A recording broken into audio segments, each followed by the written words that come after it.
The year was 2010, and the Pain Assault arc had just begun. The arc spanned across 12 episodes and will conclude with episode 175 in August. I think most people enjoyed the arc as a whole, but in his final few episodes it finished with a fight that had its goods and bads, and perhaps maybe left a sour taste in the mouths of some. Now there isn't a right or wrong here, and it's not even necessarily my job to persuade you on whether it is actually good or bad. However, I will be dissecting the intent and the style of his animation, using interviews and multiple other sources that you've perhaps never heard of, then ultimately concluding with my interpretation. And yes, this is a collaboration video. Before I continue, I want to reintroduce my good friend Naruto Explained back onto the channel. So say hi, Ian. Yo, what's going on, everybody? It's your boy Naruto Explained here, and just want to say thank you to Bullet for having me over here on the channel. Always a pleasure. Anyway, I think we should get straight into the video.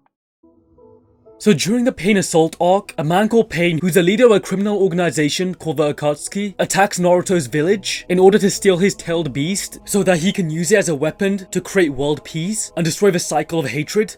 It goes without saying that the Pain Assault arc is one of the best arcs within anime of all time. Seeing two men with opposing philosophies collide in an epic fight was much anticipated at the time.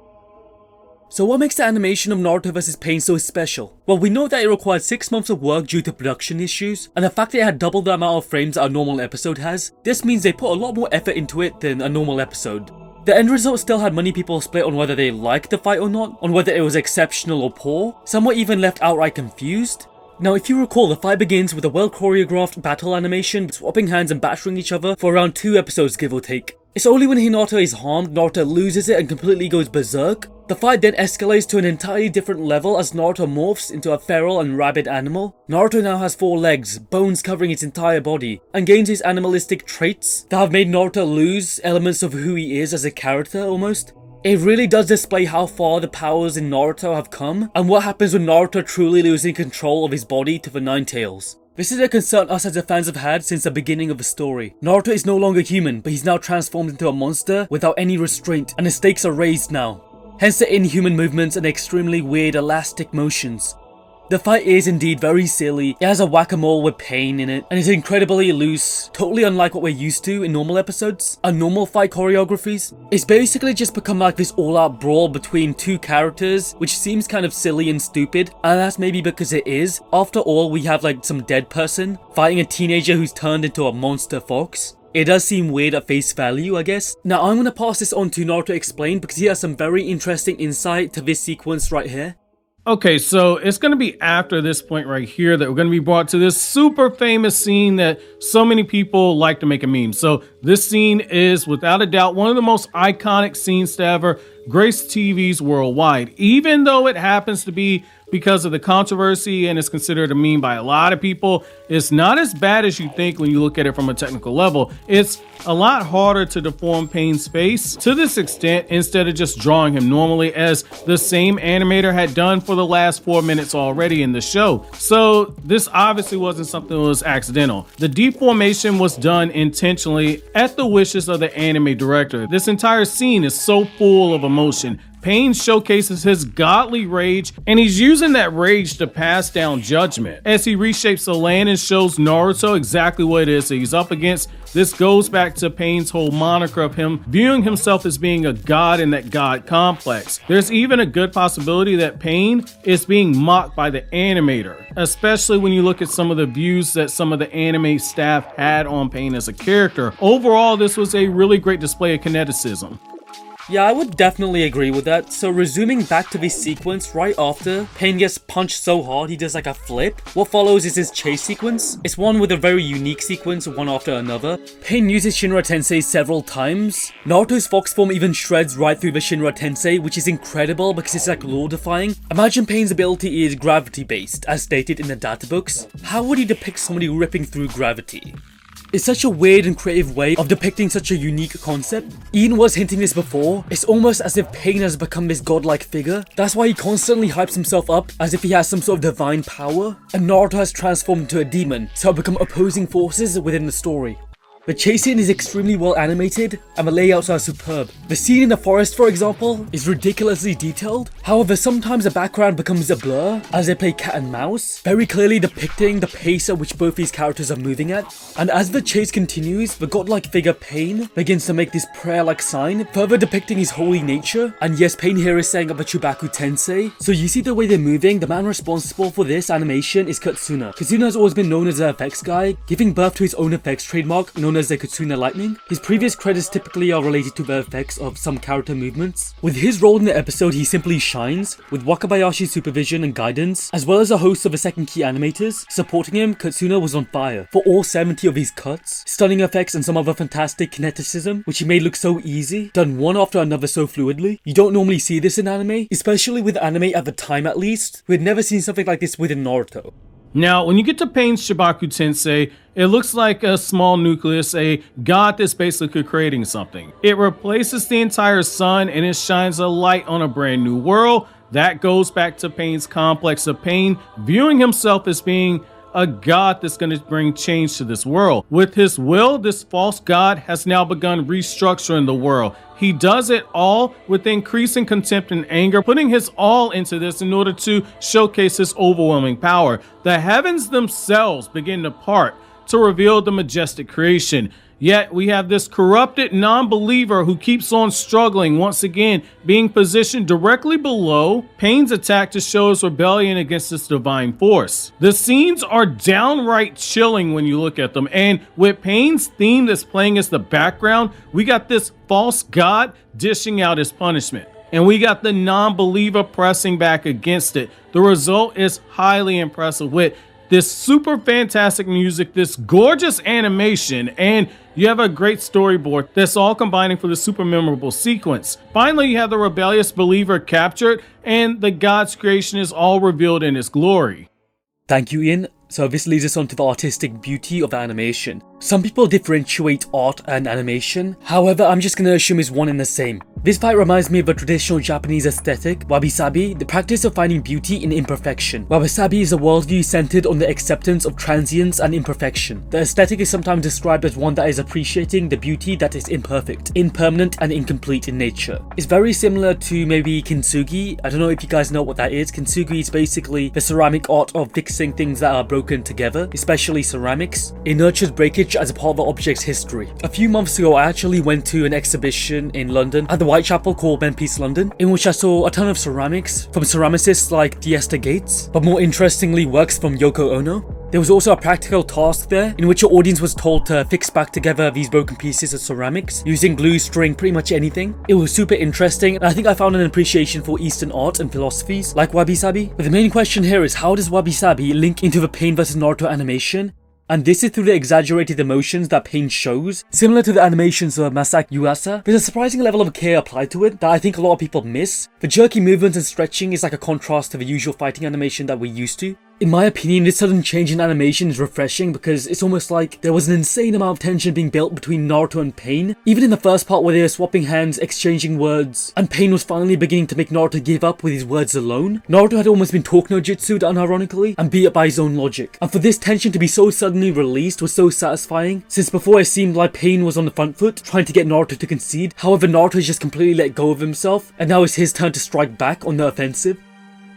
So this right here is going to be very interesting for a lot of you guys. So we're going to be taking a look at what Shingo Yamashita said. Yamashita is one of the animators who worked on this fight. So the animator of this notorious fight between Pain versus Naruto was Shingo Yamashita at the time. And when this was done, he was at the tender age of 22 years old. In an interview, he notes that people think that he was making up the animation on the go. However, in reality, he was meticulously following the planned out storyboard. He was trying to take more of this digital approach with this fight in particular, some that were very uncommon for Naruto fights at the time, which at the time were usually hand-drawn. He used what he likes to refer to as being an uncommon animation style to adapt the manga by capturing the energy and the emotion of the characters. In his opinion, these are the most important aspects in a fight that was so dynamic like this one. He said that his inspiration for Pain's movement was a balloon hitting the ground, and he chose a very imaginative and bold stylistic alternative for the Naruto versus Pain fight in this scene. He was trying to depict that Pain was on the back foot and had become a punching bag, but at the same time,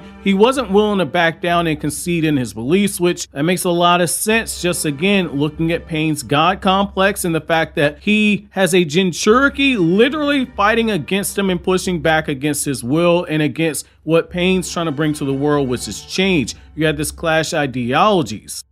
Now, taking things a step further, when you get to Wakabayashi, who was the one who planned the storyboard and directed this legendary fight, one of the things you have to kind of keep in mind is that this is a very experienced animator that was working on this. He was a key animator and he was the animation director for Yu Yu Hakusho, as well as part 1 of Naruto, as well as some work on Bleach. He's the one who worked with Matsumoto, who is a legend in the animation field, which makes the stylistic choice that much more interesting. Yes, Matsumoto was the one who animated the majority of the best Part 1 Naruto fights, such as Sasuke vs Orochimaru and Naruto vs Sasuke at the Final Valley. Both are very fluid animations, and you can really see Wakabayashi's inspiration. He decides to make a very bold and decisive stylistic choice of the Pain vs Naruto fight, which I believe is done very well on a technical level. And this moves us on to our next topic, that being Disney's 12 principles of animation. So Disney's 12 basic principles of animation were introduced by Disney's animators Ollie Johnston and Frank Thomas in their 1981 book, The Illusion of Life Disney Animation. The principles are based on the work of Disney animators from the 1930s and onwards, as they seek to produce more realistic animations. By realistic animations, I don't mean animations that look real, but more so animations that are more fluid and more impactful for the audience. I know it's an art form, but at the end of the day, it's still being made for viewers. So what are these principles?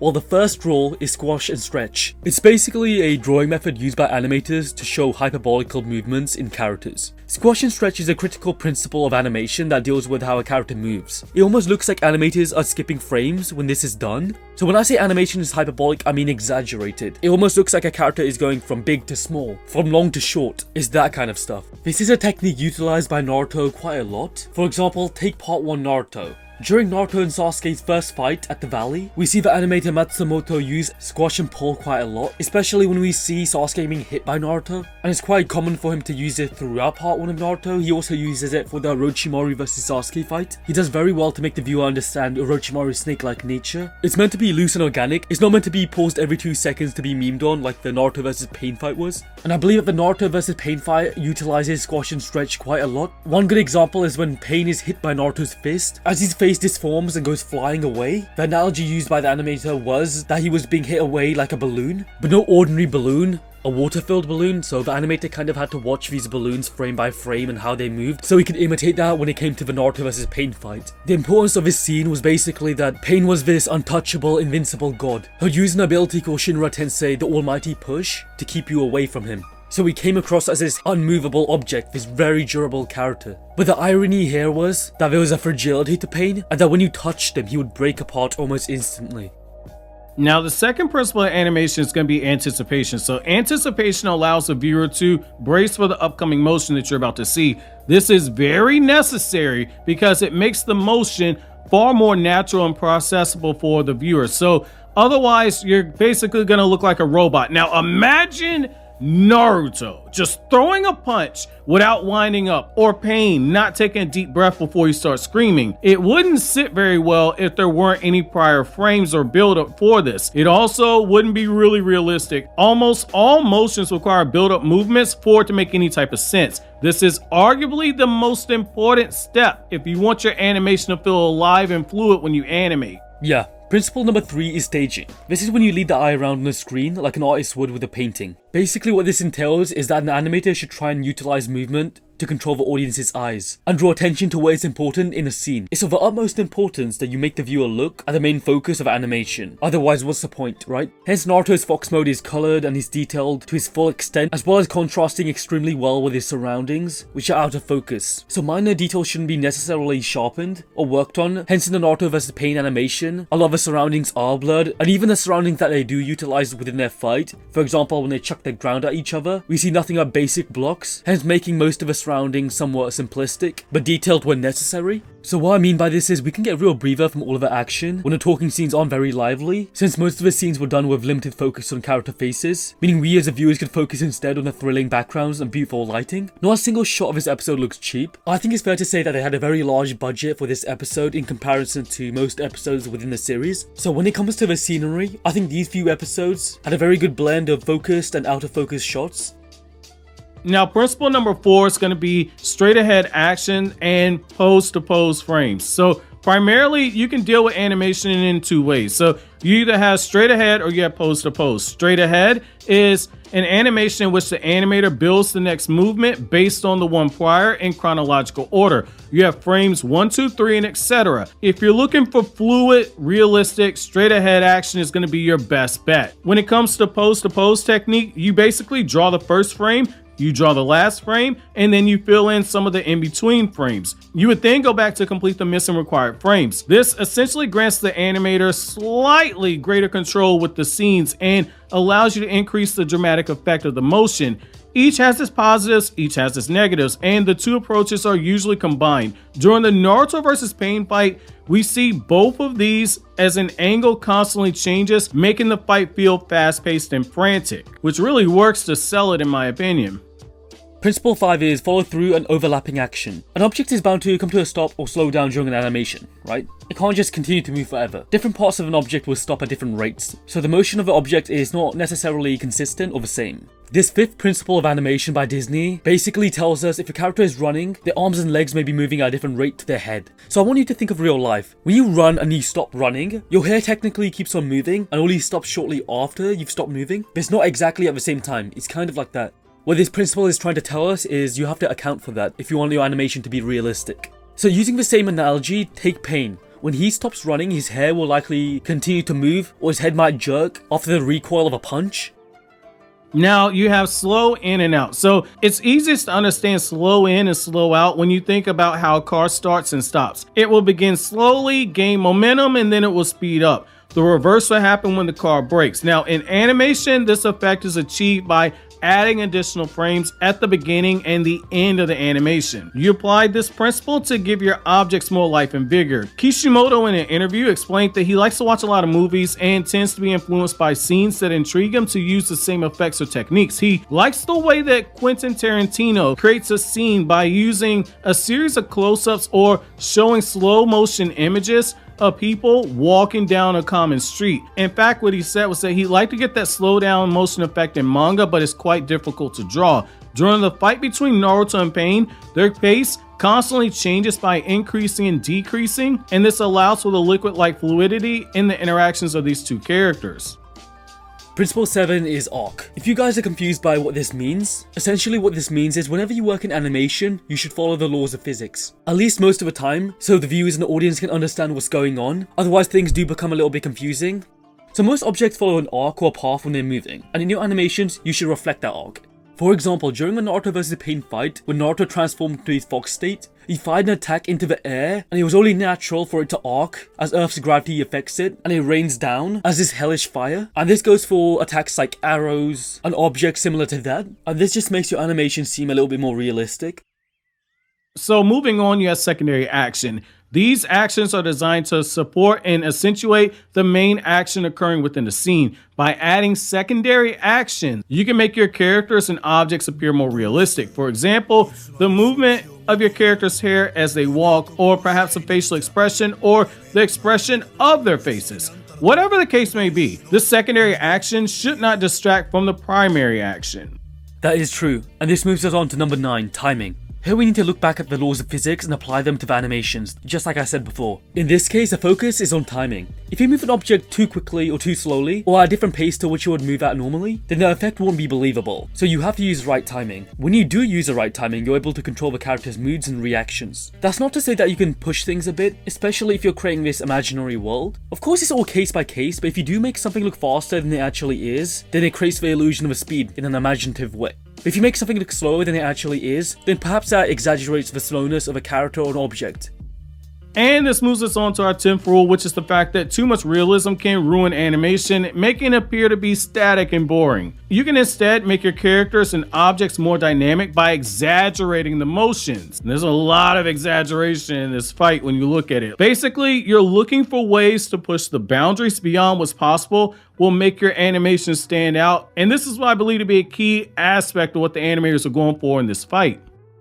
Principle 11. Solid drawing. Understanding the fundamentals of drawing includes learning how to draw in a three-dimensional space, understanding the form, autonomy, weight, and volume, as well as having the understanding of light and shadows. For example, Caravaggio would use Kuroshiro, a technique, to create these realistic but exaggerated contrasts within his paintings. In an interview, the author of Naruto, Kishimoto, stated, "I like Michael Bay's technique of shooting a scene. I would like to try this in the manga, but again it would be very difficult. The use of shadows is important to the fight between Naruto and Pain, since, as you can imagine, there's a lot of bright colours, lights, and shadows purely based on the scale of the fight. And within these few episodes, I do believe we see a lot of contrasting."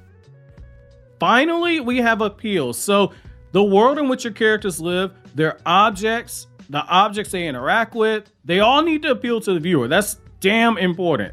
This includes an easy to read design, solid drawings, and a personality. There's no formula for getting any of this right, but it starts with a strong character development and being able to communicate the story effectively. But it's this aspect right here that people will focus on and say, this is good animation or bad animation. Too often people make uninformed comments saying that something's good or bad animation just based off of how well the drawing looks. And if it isn't something that aesthetically catches their eye, they immediately say it's bad animation. It's like looking at a car and judging whether or not the car is a good car based off of how pretty you think that the exterior design is. There are other aspects of what makes a car a good car. Does it have good handling? What's the transmission like, etc., etc. It's the same thing for animation, especially when some of the stuff like Pain's deranged face is something that is consciously done for the storytelling aspect of the animation. You really see this in the Naruto versus Pain fight because the way that everything is set up and all the principles of animation are used is to convey the story of two opposing forces with neither one of them wanting to give an inch. Ultimately, I believe that this fight covered the basic principles of animation and was quite interesting in my opinion. I understand why it was so ill-perceived during its initial release since it didn't seem consistent with its usual art style. However, at the end of the day, it was an experiment. Now, as an artist and content creator, I can completely understand because it's important to practice new and different things so that you can develop and learn, progressing your practice. The same way that animators have experimented here is kind of like me experimenting with videos and making content that you guys aren't usually used to. It's a little bit of a risk. All I can ever really do is ask for experimentation to be appreciated. Me and Naruto Explained have talked about the importance of diversifying content and even trying out new things so you don't go completely insane. I know Naruto Explained has a channel where he makes content that isn't Naruto related, believe it or not, called Kryptonian Saiyan. If Naruto isn't your thing, it might be worthwhile checking it out. Oh man, thanks for the plug, Bullet, man. So basically, Kryptonian Saiyan is basically a variety channel for anime. Right now, I'm covering a lot of Black Clover, but I'm gonna be adding stuff like My Hero Academia, Eden Zero, Chainsaw Man, Kaiju number 8. It's basically video essays, a few theories sprinkled in, and chapter reviews. So yeah, that's it. You should sub to both channels. Don't forget to sub to my channel, like the video if you enjoyed it. If you want to see more analysis videos, that includes power scaling, whatever, just let me know down in the comment section what you want to see. Once again, thank you for making it to the end of the video. I hope to see you next time. Peace out.